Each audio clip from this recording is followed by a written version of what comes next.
A woman who was initially told she had asthma would receive a diagnosis years later of a more serious condition that affects some 16 million people in the U.S. alone.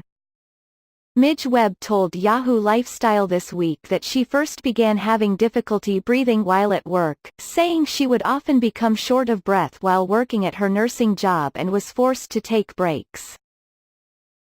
"I kept thinking, hey, I'm having trouble breathing here," she told the news site. She went to see a pulmonologist who diagnosed her with asthma and prescribed her 2 inhalers, one for everyday use and another for emergencies. But they didn't seem to alleviate her symptoms. "I just didn't feel like I was getting enough air in my lungs. It made me feel anxious because, if you can't breathe, nothing else matters," she said. 8 years later, with no improvement, the woman who was diagnosed with asthma at age 40 told the news outlet her breathing troubles forced her to limit her physical activity. Frustrated, Webb again visited a pulmonologist who then diagnosed her with chronic obstructive pulmonary disease, more commonly known as COPD. Webb, who also said she was forced to retire due to the condition, now uses supplemental oxygen at night to sleep and sometimes around the house depending on what she's doing.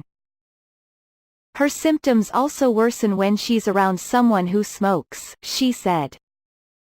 "If I come out of the airport and someone is smoking, it locks my lungs up immediately," explained Webb.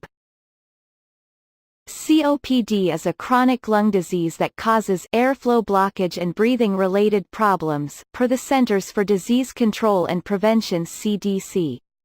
Symptoms typically include coughing or wheezing, excess phlegm, shortness of breath and trouble taking deep breaths.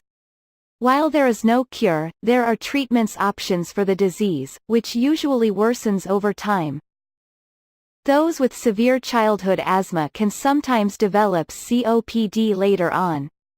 In fact, the American Lung Association says children who suffer from severe, persistent asthma are nearly 32 times more likely to develop COPD in adulthood. That said, most people who develop the disease have a history of smoking, according to the association.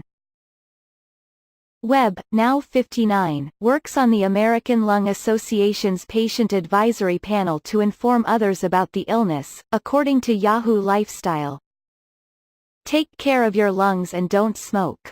It's not worth it," she said.